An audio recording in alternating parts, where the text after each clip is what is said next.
నమస్కారం. అమృతం కార్యక్రమానికి స్వాగతం. మరి ఇవాటి మన అమృతం కార్యక్రమంలో ఒక చక్కటి స్వీట్, ఒక చక్కటి హాట్ మీ అందరి కోసం తయారు చేయబోతున్నాం. బేసిక్గా ఎప్పుడు కూడా అమృతం కార్యక్రమం స్వీట్లు చేస్తాము, సాలడ్స్ ఉంటాయి, స్వీట్లు ఉంటాయి, కూరలు ఉంటాయి, తర్వాత మన చిరుధాన్యాలతో బోల్డ్ రకాల రైస్ ఐటమ్స్ లాగా అంటే ఒక బాక్స్లో పెట్టుకెళ్లే విధంగా అలా కూడా చెప్తూ ఉంటాం. అంటే అన్నీ ఉంటాయండి. అంటే ఒక వంట ప్రోగ్రాంలో ఏమేవైతే ఉండాలో అవన్నీ కూడా ఉంటాయి. ప్లస్ అన్నిటికన్నా ప్రథమంగా ఏంటి అంటే ఆరోగ్యం. సో ఆరోగ్యమైనటువంటి వంటలు, ఆరోగ్యమైనటువంటి పదార్థాలు వేసి చేస్తూ ఉంటాం అనమాట. సో మీ అందరికీ మా వంటలు నచ్చుతున్నాయి, చక్కగా అమృతం కార్యక్రమాన్ని ఆదరిస్తున్నారు. అందరికీ కూడా చాలా చాలా థ్యాంక్స్. మరి అందులో భాగంగా ఈరోజు నేను తయారు చేయబోయే మొదటి వంట పేరు ఏంటి అంటే శనగల చిక్కీ. పల్లి చిక్కీ తెలుసు, నువ్వుల చిక్కీ తెలుసు, శనగలతో కూడా చిక్కీ చేయొచ్చా? ఈరోజు తెలుసుకుందాం హెల్దీగా. మరి ముందుగా కావాల్సిన పదార్థాలు ఏంటో చూసేద్దాం. శనగల చిక్కీ తయారు చేసుకోవడానికి కావాల్సిన పదార్థాలు: నెయ్యి 4 టేబుల్ స్పూన్లు, బెల్లం 1 కప్పు, శనగలు 1 కప్పు, నువ్వులు 1/2 కప్పు, గుమ్మడి గింజలు 1/2 కప్పు, సన్ఫ్లవర్ సీడ్స్ 1 కప్పు, పల్లీలు 1 కప్పు. శనగల చిక్కీ తయారు చేసుకోవడానికి కావాల్సిన పదార్థాలన్నీ కూడా రెడీగా ఉన్నాయి. శనగలంటే ఒక్కసారి చూసుకోండి, ఇవన్నమాట. మనకు మామూలుగా బయట ఏదన్నా టైంపాస్ శనగలు అంటూ ఉంటాం కదా, మనకు సినిమా థియేటర్ల ముందు అప్పుడు రెగ్యులర్గా దొరికేవి. ఇది ఎక్కడ దొరుకుతాయండి. కాకపోతే మనకి దీన్ని చక్కగా పోపేసి ఒక మసాలా లాగా చేసి ఒక చిన్న స్నాక్ ఐటమ్ లాగా మనకి ఎక్కువగా ఏదైనా జాతరలలో అది మనకి ఇది ఎక్కువగా అమ్ముతూ ఉంటారు. అండ్ అందరికీ చాలా చాలా ఇష్టమైనటువంటివి శనగలు కదా. సో దీంతో మనం ఈరోజు చిక్కీ తయారు చేసుకోబోతున్నాం. రొటీన్కి భిన్నంగా పల్లీలు అవే కాకుండా కొంచెం కొత్తగా, కొంచెం స్పెషల్గా చేసుకోవడానికి ఇది చాలా చాలా బాగుంటుంది. అయితే దీంట్లో మెయిన్ స్టెప్తో మనం మొదలు పెట్టేద్దాం. ఆ స్టెప్ ఏంటి అంటే బెల్లం పాకం. ముందు స్టవ్ వెలిగించేసుకుందాం.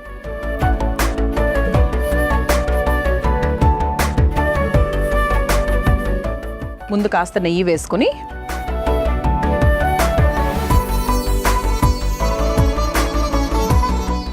నెయ్యి కొంచెం కరిగిన తర్వాత 1 కప్పు బెల్లం వేసుకుంటున్నాం. అంటే ఇక్కడ క్వాంటిటీస్ ఒక్కసారి చూసుకోండి మీరు. ఈ కప్పుతో శనగలు, ఇది గుమ్మడి గింజలు, పల్లీలు, తర్వాత వాటర్ మిలన్ పుచ్చకాయ గింజలు, ఇలా మనం ఇవన్నీ ఈ క్వాంటిటీస్లో తీసుకున్నాం. నువ్వులు, దీనికి తగ్గట్టుగా 1 కప్పు బెల్లం సరిపోతుందంటే మరి ఓవర్ స్వీట్గా మనం ఎప్పుడూ కూడా అమృతం ప్రోగ్రాంలో మనం చెయ్యం. వెగటుగా ఉండే స్వీట్ అసలు మనం టచ్ కూడా చెయ్యం. ఎలా అంటే తీపి ఎంత తగలాలో అంత తగిలేటట్టుగా సాత్వికంగానే ఉంటుంది దాంట్లో స్వీట్నెస్ కూడా. అందుకు 1 కప్పు బెల్లం మాత్రమే తీసుకున్నాం. నెయ్యి కరిగింది కదా, ఇలా 1 కప్పు బెల్లంని ఈ పెనంలో వేసేసుకుందాం. ఇది మనకి ఎలా రావాలి అంటే కొంచెం లిటిల్ థిక్ పాకం రావాలి. బెల్లం కరిగితే సరిపోదు, లేత పాకం వస్తే సరిపోదు, ఇంకొంచెం దాని మీద కొద్దిగా మనకు ముదురు పాకంలాగా రావాలి. అంటే మన చిక్కీలు చేస్తాం కదా, కట్ చేసుకుని అది కొంచెం గట్టిగా అవ్వాలి కాబట్టి మనకు కొంచెం గట్టి పాకం రావాలన్నమాట. సో ఇక్కడ మనం ఏంటి అంటే ఈరోజు శనగలతో చిక్కీ తయారు చేస్తున్నాం. సో శనగలతో చిక్కీ అంటేనే, శనగలంటేనే మనకు high in protein, high in fibre. అలాగే మనకు కండరాల బలాన్ని పెంచే విషయంలో కూడా శనగలు చాలా బాగా సహాయం చేస్తాయి. అలాగే జీర్ణక్రియను కూడా బాగా మెరుగుపరుస్తూ ఉంటాయి. చక్కగా అంటే నాకు ఓవరాల్ హెల్త్ కూడా చాలా చాలా మంచిది. మెదడు పనితీరును మెరుగుపరిచే విషయంలో, బ్రెయిన్ హెల్త్ని ఇంప్రూవ్ చేసే విషయంలో కూడా చాలా హెల్ప్ చేస్తుంది అనమాట. అంతేకాకుండా ఎముకలు కూడా దృఢంగా తయారవుతాయి. సో శనగల్లో మంచి ప్రోటీన్ ఉంటుంది కాబట్టి సో ఇవన్నీ కూడా మనకు చక్కగా హెల్ప్ చేస్తుంది. సో ఇలా మనము కేవలం శనగలు మాత్రమే కాకుండా ఈరోజు నువ్వులు, పల్లీలు, నువ్వుల్లో కాల్షియం, పల్లీల్లో ప్రోటీను, ఆ తర్వాత గుమ్మడి గింజలు హై ఇన్ మెగ్నీషియం. నిద్ర తక్కువగా పడుతుంది, మాకు నిద్ర పట్టట్లేదు అనుకున్న వాళ్లకు చక్కగా పంకిన్ సీడ్స్ తీసుకోండి, గుమ్మడి గింజలు తీసుకోండి, చాలా చాలా బాగా హెల్ప్ చేస్తాయి. అలాగే పొద్దుతిరుగుడు గింజలు, ఇదేంటి అంటే ఇది కూడా ఆరోగ్యానికి అసలు అన్నీ మంచివే అండి. Pumpkin seeds, sunflower seeds, water melon seeds, అన్నీ అంటే మనకు ఫ్లాగ్ సీడ్స్, ఇవన్నీ కూడా అండి ఎప్పుడు మన ఇంట్లో ఉండాలి. ఏదేదో రకరకాల వృధా ఖర్చులు మానేసి వీటి మీద డబ్బు వెచ్చించండి. ఇవి చాలా కాస్ట్లీ, అయ్యో కొంటే అసలు ఏంటి ఇంత కాస్ట్లీ, ఎన్ని రకాల ఖర్చులు పెడుతున్నామండి బయటికి వెళ్ళి మనము, అవునా? సో ఎప్పుడైనా మన ఆరోగ్యం గురించి మనం ఏదైనా ఖర్చు పెట్టాలి అంటే మాత్రం ఎప్పుడు ఆలోచించకూడదు కదా. ఆరోగ్యం పాడైతే వచ్చే ఖర్చులు ఎక్కువ. సో అందుకే ఏంటంటే ఆరోగ్యాన్ని కాపాడుకోవడానికి మనం ఖర్చు పెడితే ఇంకా బాగుంటుందేమో కదా. సో ఎటువంటి ఇబ్బందులు లేకుండా చక్కగా ఉంటుంది. సో ప్రతి ఒక్కరు కూడా వారానికి ఒక 3 సార్లు అయినా కూడా ఒక ప్రోటీన్ షేక్ లాగా తీసుకోవాలి. ఆ ప్రోటీన్ షేక్ అంటే ఏంటి, బయట వాడే పౌడర్లు కాదు. సో ఆ ప్రోటీన్ పౌడర్స్ కాదు, మనం ఇంట్లో తయారు చేసుకునే ప్రోటీన్ పౌడర్. ఏంటది? ఇప్పుడు నేను చెప్పిన పొళ్ళు, ఫ్లాక్ సీడ్స్, ఇవన్నీ కలిపి ఒక పొడిలాగా తయారు చేసుకొని సో దాంట్లో ఒక అరటిపండు, కొన్ని పాలు వేసుకుంటే B12 అనే కాంపోనెంట్ చాలా చక్కగా పెరుగుతుందన్నమాట. సో మీ పిల్లలకు కూడా ఇవ్వండి. ముఖ్యంగా వేసవి కాలంలో కాస్త ఎనర్జీ లెవెల్స్ అటు ఇటుగా అవుతూ ఉంటాయి బికాస్ ఆఫ్ సన్, పిల్లలు ఆడుకొని వస్తూ ఉంటారు అవి. సో అలాంటి టైంలో కూడా చక్కగా మనం ప్రోటీన్ షేక్ ఇచ్చాము అంటే చాలా బాగుంటుంది. నానబెట్టిన డ్రై ఫ్రూట్స్తో చేస్తే ఇంకా బెటర్ అంటూ ఉంటారు. సో ముందు రోజు రాత్రి నానబెట్టినటువంటి ఎండు ఖర్జూరం, ఇవన్నీ కూడా. ఎండు ఖర్జూరం ఏంటి అంటే బేసిక్గా వేసవి కాలంలో కాస్త చలువ చేస్తుంది. ఎండు ఖర్జూరం నీళ్లు కూడా పసిపిల్లలకి ఇస్తూ ఉంటారు, అంటే వాళ్ళకి కాస్త ఒంట్లో వేడి తగ్గడానికి అదనమాట. సో పెద్ద పిల్లలకి ఏంటి అంటే డైరెక్ట్గా ఎండు ఖర్జూరం నానబెట్టేసి ఆ షేక్లో మిక్స్ చేసి ఇచ్చేసేయచ్చు. అంటే ఖర్జూరం ఏంటంటే కొంతమంది రోజు ఇస్తే వేడి అంటారు, 1-2 పర్వాలేదు, 3 రోజులకు ఒకసారి 1-2 పర్వాలేదు, కానీ ప్రతిరోజు ఖర్జూరం అంటే కొంచెం వేడి చేయొచ్చు. సో దీంట్లో మనం కొంచెం 1 స్పూన్ వాటర్ యాడ్ చేసుకుందాం. అంటే బెల్లం పాకం అవ్వడం అనేదే ఈ వంటలో మెయిన్, అంతే కదండి. పల్లి చిక్కీ అంటే మనం ఏం చేస్తాము, బెల్లం కరిగిస్తాము, పాకం వచ్చాక పల్లీలు అందులో వేస్తాము, వేయించినవన్నీ కూడా అంతే. ఇది కూడా సేమ్, కాకపోతే మనం ఇందులో ఒకటి కాకుండా శనగల రూపంలో వేస్తూ మిగతావన్నీ కూడా మిక్స్ చేసుకుంటున్నాం.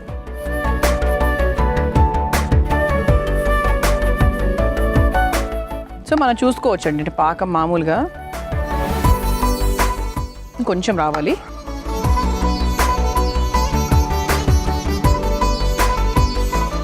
ఇది చక్కగా మీరు ఇంట్లో తయారు చేసుకొని పెట్టుకొని డబ్బాలో పెట్టేసుకున్నారు అంటే ఒక 20 చేసుకోండి. ప్రతిసారి చేయడం కూడా కష్టమే కదా. సో ఒక 20 వరకు తయారు చేసేసుకొని పెట్టేసుకుంటే ఒక వారం రోజుల పాటు హ్యాపీగా తినేయచ్చు. మళ్ళీ 2 వారాలకి మళ్ళీ చేసుకోవచ్చు. అదే ప్రతిదీ రోజంతా 30 రోజులు తినక్కర్లేదు, ఏం అవసరం లేదు. రోజు మార్చి రోజు తినచ్చు, లేదా నెలలో ఒక 8-10 రోజులు తినచ్చు, మిగతా రోజులు ఇంకోటి తినండి. సో ఇదే డ్రై ఫ్రూట్స్ తినాల్సిన అవసరం ఏం లేదు. రాగితో లడ్డూలు తయారు చేసుకోవచ్చు, రాగితో మంచి స్పెషల్ స్నాక్స్ ఉంటాయి, రాగి మురుకులు తయారు చేసుకోవచ్చు ఇంట్లోనే. చూస్తారా, అంటే మనకి ఇది ప్యాన్ కూడా కొంచెం వీడినట్టుగా ఉంది.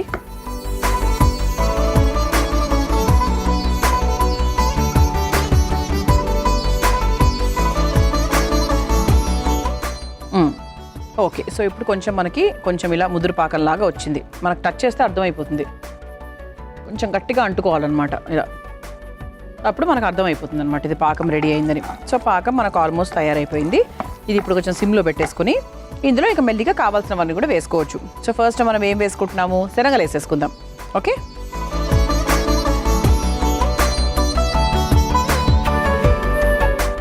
ఆ తర్వాత పొద్దుతిరుగుడు గింజలు, సన్ఫ్లవర్ సీడ్స్, ఆ తర్వాత వేయించిన పల్లీలు, ఆ తర్వాత గుమ్మడి గింజలు, ఆ తర్వాత నువ్వులు. సింపుల్ ప్రాసెస్, పెద్ద కష్టపడాల్సిన ప్రాసెస్ ఏమీ కాదు. సో దీని మీద మనం కొంచెం నెయ్యి వేసుకుందాం.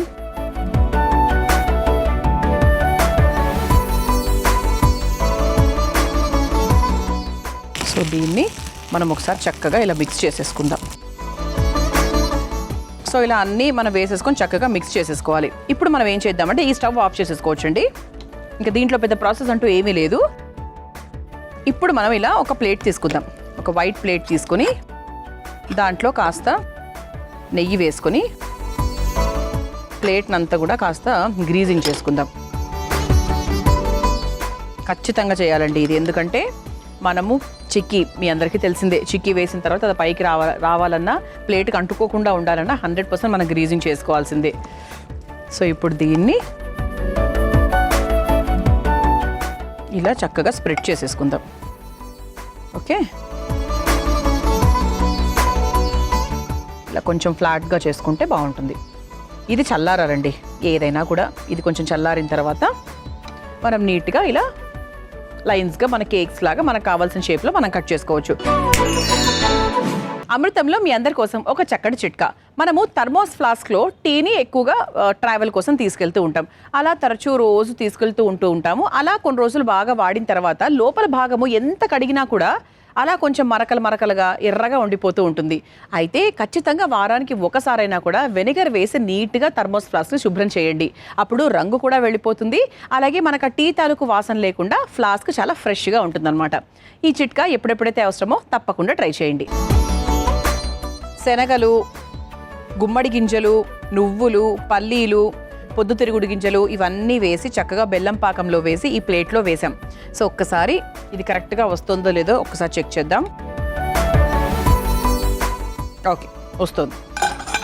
దీన్ని మనం మామూలుగా కట్ చేసుకోవచ్చు అండి. మామూలుగా ఈ పీసెస్ లాగా కట్ చేసుకోవచ్చు. కొంచెం వేడిగా ఉన్నప్పుడే కట్ చేసుకోవాలి, పూర్తి చల్లగైన తర్వాత రాదు. ఓకే, సో ఇలా కట్ చేసుకోవచ్చు. ఇలా ఉంటుందండి. సూపర్గా ఉంది కదా. సో మిక్స్డ్ డ్రై ఫ్రూట్స్తో కూడిన ఒక చిక్కీ లాగా ఉందన్నమాట. స్మెల్ కూడా సూపర్గా వస్తుంది అసలు. సో ఇలా చక్కగా మనం సర్వ్ చేసుకోవచ్చు. సో దీన్ని మనము ఇలా ముక్కలుగా కట్ చేసుకోవచ్చు, లేదు అంటే ఇలా కూడా సర్వ్ చేసేసుకోవచ్చు. దాన్ని చక్కగా ఇలా తుంపుకొని తినేయచ్చు అనమాట. అంటే ఇది ఫ్లాప్ అయ్యే ఛాన్స్ లేదండి. బెల్లం పాకం పర్ఫెక్ట్గా వస్తే చాలు. సో శనగల చిక్కీ మీరు తయారు చేసుకోవాలి అనుకుంటే కావాల్సిన పదార్థాలు, తయారు చేసుకునే విధానం మరొకసారి చూసేయండి. శనగల చిక్కీ తయారు చేసుకోవడానికి కావాల్సిన పదార్థాలు: నెయ్యి 4 టేబుల్ స్పూన్లు, బెల్లం 1 కప్పు, శనగలు 1 కప్పు, నువ్వులు 1/2 కప్పు, గుమ్మడి గింజలు 1/2 కప్పు, సన్ఫ్లవర్ సీడ్స్ 1 కప్పు, పల్లీలు 1 కప్పు. శనగల చిక్కీ తయారు చేసుకునే విధానం: ముందుగా పాన్ లో కాస్త నెయ్యి వేసి కరిగాక అందులో బెల్లం వేసి కాస్త నీళ్లు పోసి పాకం పట్టుకోవాలి. తర్వాత అందులో వేయించిన శనగలు, సన్ఫ్లవర్ సీడ్స్, వేయించుకున్న పల్లీలు, గుమ్మడి గింజలు, నువ్వులు, నెయ్యి వేసి బాగా కలిపి పక్కన పెట్టుకోవాలి. ఇప్పుడు ఈ శనగల మిశ్రమాన్ని నెయ్యి రాసిన ప్లేట్ లోకి వేసుకుని అది కాస్త చల్లారిన తర్వాత నీట్ గా ఒక సర్వింగ్ ప్లేట్ లోకి తీసుకుని సర్వ్ చేసుకుంటే శనగల చిక్కీ రెడీ.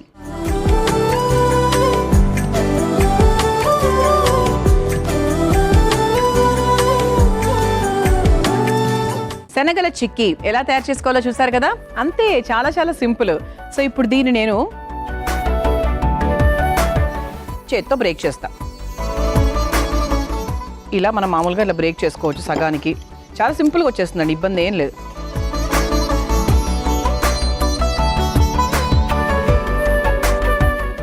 ఎక్కడ గట్టిగా ఉండడం కానీ, పళ్ళకి ఇబ్బంది కలగడం కానీ, కొరక లేకుండా ఉండేది కానీ ఏమీ లేవు. పర్ఫెక్ట్గా వచ్చిందండి. అసలు ఇంత బాగా ఈ చిక్కీ వస్తుందని నాకు నమ్మకం లేకుండా తెలుసా, అంత బాగుంది. సో తప్పకుండా ప్రయత్నించండి. Very very healthy, very very tasty. ఇక రెండో వంటలకు వెళ్ళిపోదామా?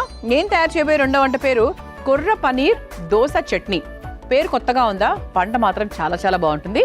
మరి ముందుగా కావాల్సిన పదార్థాలు ఏంటో చూసేద్దాం. కొర్ర పనీర్ దోస చట్నీ తయారు చేసుకోవడానికి కావాల్సిన పదార్థాలు: నానబెట్టుకున్న కొర్రలు 1 కప్పు, నానబెట్టుకున్న మినప్పప్పు 1 కప్పు, నానబెట్టుకున్న మెంతులు 1 టేబుల్ స్పూన్, పెరుగు 1/2 కప్పు, ఉప్పు తగినంత, పనీర్ ముక్కలు 1 కప్పు, పచ్చిమిర్చి 4, అల్లం ముక్కలు 1/2 కప్పు, కొత్తిమీర కొద్దిగా, నూనె 2 టేబుల్ స్పూన్లు, పోపు దినుసులు 2 టేబుల్ స్పూన్లు, ఎండుమిర్చి 3, కరివేపాకు కొద్దిగా. కొర్ర పనీర్ దోస చట్నీ తయారు చేసుకోవడానికి కావాల్సిన పదార్థాలన్నీ కూడా రెడీగా ఉన్నాయి. కొర్ర పనీర్ దోస చట్నీ. సో ఇక్కడ 4 రకాల పేర్లు వినిపిస్తున్నాయి మీకు. కొర్రలు ఇదిగోండి, నానబెట్టుకున్న కొర్రలు రెడీగా ఉన్నాయి. మెంతులు నానబెట్టుకున్నాము, మినప్పప్పు నానిందే. సో ఇప్పుడు ఏంటి అంటే మనకు ఇక్కడ ప్రాసెస్లో ఒక పనీర్ చట్నీ ప్రాసెస్ ఉంది, ఒక దోశ ప్రాసెస్ ఉంటుంది. ఓకే, సో దీన్ని మీరు మిక్స్ చేసి చెయ్యలేరు, సపరేట్గానే చేయాలి. అది ఏంటనేది క్లియర్గా ఎక్స్ప్లెయిన్ చేస్తాను. సో ఇక్కడ మన కొర్రలు కూడా మనకు చిరుధాన్యాల్లో వన్ ఆఫ్ ది బెస్ట్ ఏంటి అంటే కొర్రలు. ఇది మన ప్రెగ్నెంట్ విమెన్కి మంచిది, బాలింతలకు మంచిది, బరువు తగ్గడానికి మంచిది, మధుమేహంతో ఇబ్బంది పడుతున్న వారికి మంచిది. ఇలా కొర్రలతో మనకు చాలా రకాల బెనిఫిట్స్ ఉన్నాయి. అంతేకాకుండా ఈరోజు పనీర్ కాంబినేషన్లో మనం చేస్తున్నాం. సో పనీర్ అంటేనే మంచి కాల్షియం కంటెంట్, కండరాలకు బలాన్ని ఇచ్చేటువంటిది, బోన్స్ని బాగా స్ట్రెంథన్ చేసేటువంటి ఒక మంచి ఎలిమెంట్స్ ఉంటాయన్నమాట పనీర్లో. సో పనీర్లో అంటే గుడ్ ఫ్యాట్, అంటే పిల్లలకు అయినా పెద్దవాళ్ళకైనా గుడ్ ఫ్యాట్, బ్యాడ్ ఫ్యాట్ 2 ఉంటాయి. సో గుడ్ ఫ్యాట్ అనేది ఎప్పుడైనా మంచిదే. నెయ్యి ఎగ్జాంపుల్, పనీర్ ఎగ్జాంపుల్ అది. సో అలా మనకు పనీర్ అలాగే కొర్రల కాంబినేషన్లో మనం చేయబోతున్నాం అనమాట. సో ఫస్ట్ మనం ఏం చేద్దామంటే దోశ తయారు చేసుకోవడానికి ఒక పిండిని తయారు చేసుకుందాం. ఓకే, సో ఫస్ట్ మనం ఏం చేయాలంటే ఇలా నానబెట్టినటువంటి కొర్రలు ఏవైతే ఉన్నాయో సో దాన్ని 1 కప్పు నిండా తీసుకున్నాం. దాంట్లోకి సమానంగా మినప్పప్పు, నానబెట్టిన మినప్పప్పు, ఆ తర్వాత దానికి తగ్గట్టుగా నానబెట్టుకున్న మెంతులు. ఓకే, అలాగే దీంట్లో కాస్త పెరుగు. సో ఇన్స్టెంట్గా చేసుకుంటున్నాం కాబట్టి కొంచెం మనకు ఆ ఫర్మెంటేషన్ కోసం మనం పెరుగు వేస్తున్నాం. ఒక 2 స్పూన్ల పెరుగు వేసిన తర్వాత దీనికి సరిపడా ఉప్పు కూడా వేసేసుకుందాం. ఇది మనకు దోశ పిండికి సంబంధించిన ప్రాసెస్. ఇప్పుడు మనం ఏం చేద్దామంటే ఇంకొక బౌల్ తీసుకుందాం. ఓకే, ఇందులో ఇదిగోండి పనీరు. సో పనీర్ని చక్కగా ఇలా కాస్త చిన్న ముక్కలుగా మీరు తుంచేసేయండి. బికాస్ మనం మిక్సీ పట్టుకునేటప్పుడు బ్లేడ్స్కి ప్రాబ్లం రాకుండా ఉంటుంది. మెత్తటి పదార్థమే అయినా కూడా. దీంట్లో పచ్చిమిరపకాయలు, కారానికి తగ్గట్టుగా పచ్చిమిరపకాయలు, అలాగే కారానికి తగ్గట్టుగా అల్లం ముక్కలు, తర్వాత ఇందులో కాస్త కొత్తిమీర, కొంచెం ఉప్పు. సో ఆల్రెడీ మనం దోసపిండిలో కూడా ఉంది కాబట్టి దీంట్లో కూడా చూసుకొని వేసుకోవాలన్నమాట.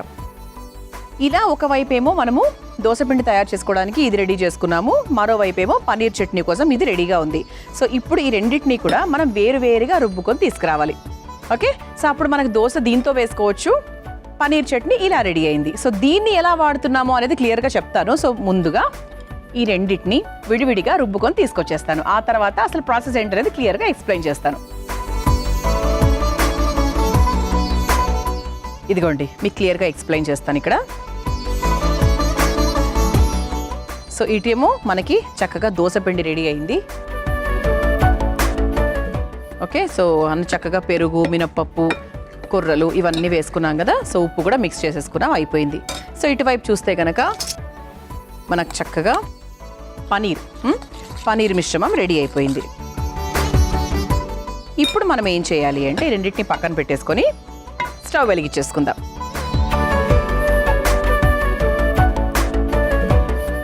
అంటే ఎప్పుడు మనం మామూలుగా పనీర్ దోశ తింటూ ఉంటామా నార్మల్గా, సో దాన్నే కొంచెం వెరైటీగా అనమాట. ఎప్పుడు మనకు పనీర్ బుర్జీ లాగా చేసుకొని దాన్ని అలా పైన చేసుకొని, లేదంటే పనీర్ ముక్కలుగా వేసుకొని అలా కాకుండా కొంచెం స్పెషల్గా మనం తయారు చేస్తున్నాం. అది కూడా చాలా సాత్వికంగా, కొర్రలు, మినప్పప్పు, మెంతులు ఇవన్నీ వేసి కొర్రలతో చేస్తున్నాం. సో రొటీన్గా చేసుకునే బియ్యంతో కాకుండా దీంతో అనమాట. సో పెనం మనకు కాస్త హీట్ అయిన తర్వాత మనం అసలైన ప్రాసెస్లోకి వెళ్ళిపోవచ్చు. అయితే ఈలోపు మనం ఏం చేద్దామంటే పెనం వేడయ్యేలోపు ఈ పనీర్ చట్నీకి మనం పోపు తయారు చేసుకుందాం. ఓకే, ఇటువైపు చిన్న పోపు బాండి కూడా పెట్టుకున్నామండి. సో ఇందులో కాస్త నూనె వేసుకుందాం. అంటే పోపు వేసుకోకుండా కూడా మీరు హ్యాపీగా తినేయచ్చు, అలా ఏం లేదు. కాకపోతే పోపు వేసుకుంటే ఎప్పుడైనా కూడా కొంచెం రుచి ఎక్కువ కదా. సో రుచి ఎక్కువగా ఉన్నప్పుడు ఎప్పుడు మనం దాన్ని వదులుకోకూడదు. అంటే మనము దోశ వేసిన తర్వాత ఆ దోశ మీద చక్కగా ఈ పనీర్ని స్ప్రెడ్ చేస్తాం. ఆ తర్వాత దీంట్లో కాస్త పోపు యాడ్ చేసుకుంటాం. ఓకేనా, సో స్ప్రెడ్ చేసినప్పుడు మీరు పోపుతో వేసుకొని స్ప్రెడ్ చేసుకోవచ్చు, లేదు అంటే స్ప్రెడ్ చేసిన తర్వాత చివరిగా మీరు నంచుకొని తినడానికి మీరు ఏదైతే చట్నీ పెట్టుకుంటారో దాంట్లో పోపు వేసుకోవచ్చు. అది ఇంకా మీ ఇష్టం అనమాట. ఈ పోపు బాండి ఉంది కదా, సో దీంట్లో మనం పోపు వేసేసుకుందాం. పోపు దినుసులు, అలాగే ఎండుమిరపకాయలు, అలాగే కరివేపాకు.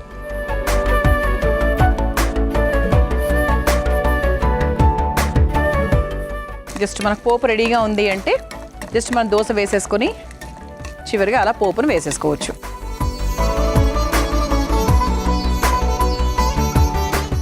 ఓకే, ఈలోపు ఇక్కడ మనకు చూస్తే కనుక పెనం కూడా వేడెక్కిపోయింది. ఇది కూడా ఆఫ్ చేసేస్తున్నానండి, పోపు పెనం కూడా. ఇప్పుడు మనం తయారు చేసుకున్నటువంటి ఈ కొర్ర పిండి ఏదైతే ఉందో దీన్ని చక్కగా మనం దోశలాగా వేసేసుకుందాం. ఇంకొంచెం నీళ్ళు యాడ్ చేస్తే బాగుంటుందేమో అనిపిస్తుంది నాకు.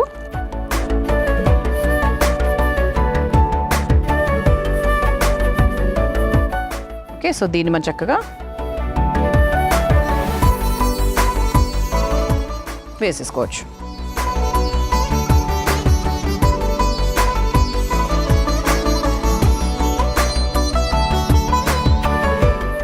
ఇప్పుడు దీన్ని చక్కగా కాస్త నూనె వేసుకొని కాల్చుకోవాలి. ఇప్పుడు ఈ పిండిని మామూలుగా మీరు చేసుకున్న ఒక 1 అవర్ తర్వాత వేసుకుంటే ఇంకా బాగుంటుంది యాక్చువల్లీ. అంటే ఎంతన్నా ఇంకొంచెం మనకి ఊరినట్టు అవుతుంది కదా, సో చక్కగా ఫర్మెంట్ అవుతుంది కాబట్టి ఒక 1 అవర్ వెయిట్ చేస్తే బాగుంటుంది. అదర్వైజ్ మనం పెరిగేసుకున్నాం కాబట్టి ఇబ్బంది ఏం లేదనుకోండి. సో ఇప్పుడు మనము దీని మీద ఈ దోశ ఏదైతే వేసుకున్నామో దాని మీద మనం ఈ పనీర్ చట్నీ ఏదైతే ఉందో దాన్ని చక్కగా వేసుకొని స్ప్రెడ్ చేసుకోవాలి.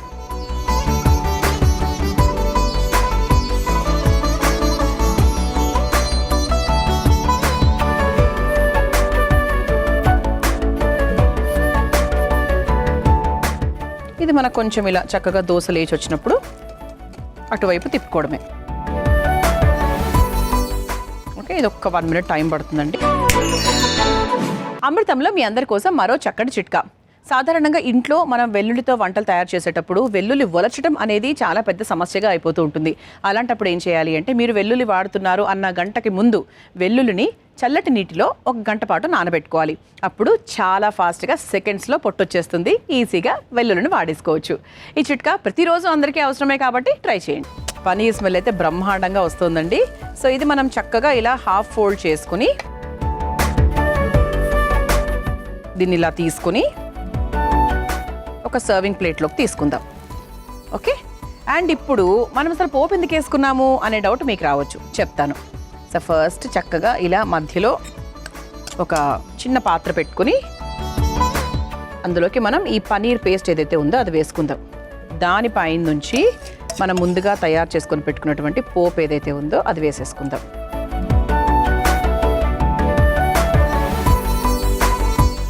సో ఇలా చక్కగా మనం పనీర్ని స్ప్రెడ్ చేసుకున్నాము. అలాగే మనం పనీర్ని ఒక బౌల్లో కూడా తీసుకున్నాం. అందుకే దానికి ఒక పేరు పెట్టాం కదా, కొర్ర పనీర్ దోశ చట్నీ. చట్నీలా కూడా తినొచ్చు, పైన కూడా స్ప్రెడ్ చేసుకోవచ్చు. మరి ఇంత సులభమైన టేస్టీ దోశను మీరు తయారు చేసుకోవాలి అనుకుంటే కావాల్సిన పదార్థాలు, తయారు చేసుకున్న విధానం మరొకసారి చూసేయండి. కొర్ర పనీర్ దోశ చట్నీ తయారు చేసుకోవడానికి కావాల్సిన పదార్థాలు: నానబెట్టుకున్న కొర్రలు 1 కప్పు, నానబెట్టుకున్న మినప్పప్పు 1 కప్పు, నానబెట్టుకున్న మెంతులు 1 టేబుల్ స్పూన్, పెరుగు 1/2 కప్పు, ఉప్పు తగినంత, పనీర్ ముక్కలు 1 కప్పు, పచ్చిమిర్చి 4, అల్లం ముక్కలు 1/2 కప్పు, కొత్తిమీర కొద్దిగా, నూనె 2 టేబుల్ స్పూన్లు, పోపు దినుసులు 2 టేబుల్ స్పూన్లు, ఎండుమిర్చి 3, కరివేపాకు కొద్దిగా. కొర్ర పనీర్ దోశ చట్నీ తయారు చేసుకునే విధానం: ముందుగా ఒక బౌల్లో నానబెట్టుకున్న కుర్రలు, నానబెట్టుకున్న మినప్పప్పు, నానబెట్టుకున్న మెంతులు, కొంచెం పెరుగు, ఉప్పు వేసి దోశ పిండిలాగా రుబ్బుకోవాలి. ఇప్పుడు మరో బౌల్లో పనీర్ ముక్కలు, పచ్చిమిర్చి, అల్లం ముక్కలు, కొత్తిమీర, ఉప్పు వేసి అది కూడా మెత్తగా విడివిడిగా రుబ్బుకోవాలి. ఇప్పుడు స్టవ్ ఆన్ చేసి తవ్వ వేడి చేసుకోవాలి. ఇప్పుడు మరో స్టవ్ ఆన్ చేసి పోపు ప్యాన్ లో కాస్త నూనె వేసి వేడయ్యాక పోపు దినుసులు, ఎండుమిర్చి, కరివేపాకు వేసి వేయించుకొని స్టవ్ ఆఫ్ చేసుకోవాలి. ఇప్పుడు వేడి చేసుకున్న తవాపై కలిపెట్టుకున్న కొర్రపిండిని వేసి దోశలా వేసి పైన నుంచి నూనె అలాగే మెత్తగా మిక్సీ పట్టుకున్న పనీర్ చట్నీని కూడా వేసి స్ప్రెడ్ చేసి 2 వైపులా కాల్చుకొని ఒక సర్వింగ్ ప్లేట్ లోకి తీసుకుని మరో బౌల్లో పనీర్ చట్నీని తీసుకుని పైనుంచి పోపును వేసుకొని సర్వ్ చేసుకుంటే కొర్ర పనీర్ దోశ చట్నీ రెడీ.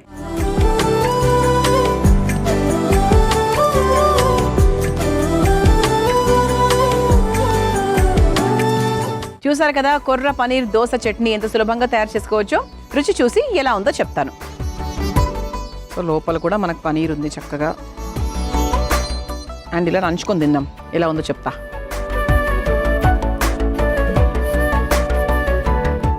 కొత్తగా ఉంది, బాగుందండి. అసలు పనీర్ అని తెలియట్లేదు, అల్లం ఘాటు బాగా డామినేట్ చేస్తుంది అనమాట పనీర్ మీద. బాగుందండి.